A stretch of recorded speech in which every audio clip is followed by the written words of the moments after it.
আমাকে এই চিঠিটি পড়ে শোনাও, আমাকে একটি গান গেয়ে শোনাও, ক্লাসটি পুরো ভর্তি করে দাও। তো এই যে কথাগুলি ডেইলি লাইফে আমরা বলে থাকি, শুনে থাকি, তো আজকের ক্লাসে এই সেন্টেন্সগুলি তোমরা কিভাবে ইংরেজিতে বলবে সেটা শিখিয়ে দিব। তো পুরো মনোযোগ সহকারে ক্লাসটি দেখার চেষ্টা করবে। আর আমার ক্লাসে নতুন কেউ থাকলে অবশ্যই চ্যানেলটিকে সাবস্ক্রাইব করে রাখবে। আর পুরো ক্লাসটি ভালো লাগলে অবশ্যই ভিডিওটিতে একটি লাইক, কমেন্ট এবং ভিডিওটি শেয়ার করতে একদম ভুলবে না। তো এই সেন্টেন্সগুলি যেটা আজকে আমি তোমাদের শেখাবো খুবই গুরুত্বপূর্ণ স্পোকেন ইংলিশের জন্য। তো এখানে প্রথম সেন্টেন্স, আমাকে এই চিঠিটি পড়ে শোনাও। তো এই চিঠিটি পড়ো, গল্পটি পড়ো, বইটি পড়ো, এর ইংরেজি হয়তো তোমরা অনেকেই করতে পারো, read the book, read this letter. But এখানে আমাকে এই চিঠিটি পড়ে শোনাও, মানে তুমি পড়ো ব্যাপারটা একরকম, পড়ে শোনাও। আমাকে একটি গান গেয়ে শোনাও। তো এই কথাগুলি কিভাবে বলবো?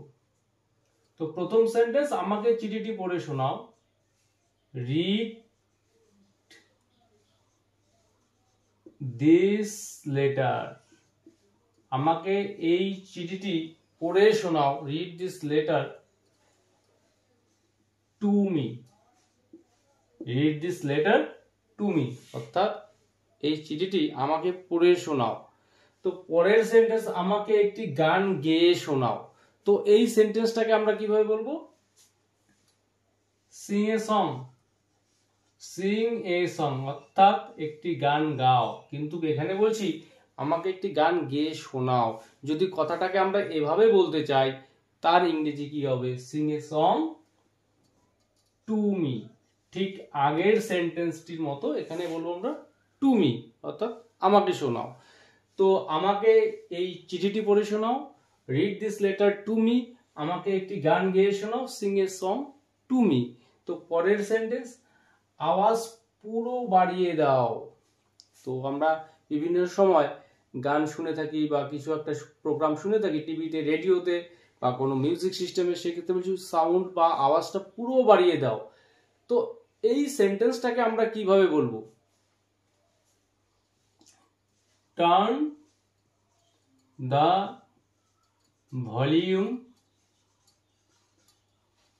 Up, turn the volume up all the way, অর্থাৎ আওয়াজটি বা সাউন্ডটি পুরো বাড়িয়ে দাও। তো turn the volume up all the way, পুরো বাড়িয়ে দাও। পরের সেন্টেন্স, গ্লাসটি পুরো উপর পর্যন্ত ভরে দাও, মানে তুমি জল দিয়েছো মানে ঠিক অর্ধেকের মতো, তো পুরো ভরিয়ে দাও। তো এই সেন্টেন্সটাকে আমরা কিভাবে বলবো যে গ্লাসটি পুরো ভরে দাও? তো fill the glass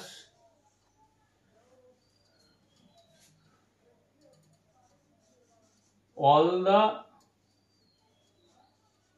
way, fill the glass all the way to the top, fill the glass all the way to the top, অর্থাৎ গ্লাসটি পুরো উপর পর্যন্ত ভরে দাও, পুরোপুরি ভরে দাও। পরের সেন্টেন্স, সে সব জানতা বা জ্ঞানী জ্ঞানী ভাব করে, মানে সব জানতা মানে সবকিছু জানে এরকম ভাব করে। তো এই সেন্টেন্সটিকে আমরা কিভাবে বলবো? সিম্পল প্রেজেন্ট টেন্সে রয়েছে সেন্টেন্সটি, সে সব জানতা ভাব করে বা জ্ঞানী জ্ঞানী ভাব করে, সবকিছু জানে। তো এই সেন্টেন্সটাকে আমরা বলবো হি অর শি অ্যাক্ট, এখানে ভার্ব, তো subject third person singular number, he acts like a know it all, he acts like a know it all, মানে সে এরকম ভান করে মানে সব জানতা। তো নো ইট অল এটি একটি অ্যাডজেক্টিভের ন্যায় এই সেন্টেন্সের মধ্যে কাজ করলো। তো নো ইট অল যার অর্থ হচ্ছে যে সব কিছু জানে বা সব জানতা, he acts like a know it all, মানে সে সব জানতা ভান করে বা জ্ঞানী জ্ঞানী ভান করে। পরের সেন্টেন্স, এই পয়সাটি আমার শুভ। তো বিভিন্ন সময় আমরা বলে থাকি যে আমার আংটিটা খুব শুভ, লাকি। পয়সাটি খুব কয়েনটি সবসময় রাখি আমি পার্সে, আমার খুব শুভ। তো এই জাতীয় কথাগুলি আমরা কিভাবে বলবো ইংরেজিতে, যে এই পয়সাটি আমার শুভ, this coin is my lucky charm, this coin is my lucky charm, এই কয়েনটি বা পয়সাটি আমার শুভ, এই ঘড়িটি আমার শুভ, মানে হাতে যে ঘড়িটি পরি শুভ। তো this watch is my lucky charm, this watch is my lucky charm, এই ঘড়িটি আমার শুভ। তো এই জাতীয় অনেক কথা আমরা বলে থাকি। তো এই স্ট্রাকচার অনুসারে তোমরা সেন্টেন্সগুলো তৈরি করবে। তো এরপর তোমার সাথে কথা বলা অর্থহীন, মানে বেকার, তো তোমাকে কিচ্ছু বোঝানো যাবে না, তোমার সঙ্গে কথা বলাটাই অর্থহীন। তো এই সেন্টেন্সটাকে আমরা কিভাবে বলবো, it is pointless, it is pointless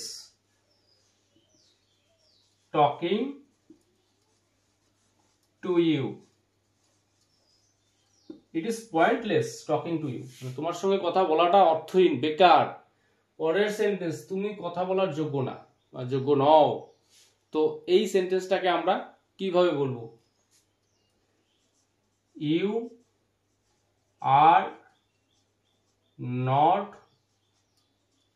worth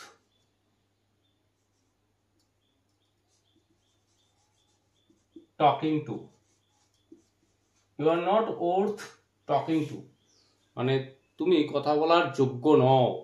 তো পরের সেন্টেন্স, মহিলাটি বাড়ির মাথা হবে, মানে মহিলাটি যেরকম দেখছি সব ব্যাপারে মানে আগে আগে সবকিছু বলছে, সম্ভবত মহিলাটা বাড়ির মাথা হবে, বাড়ির হেড। তো এই সেন্টেন্সটাকে আমরা কিভাবে বলবো, মানে ছেলেটা দেখছি সবাইকে ডিরেকশন দিচ্ছে, সে নিশ্চয়ই এই গ্রুপের হেড হবে, বা এই জাতীয় কথাগুলোকে আমরা কিভাবে বলবো, যে মহিলাটি বাড়ির মাথা হবে, দ্য লেডি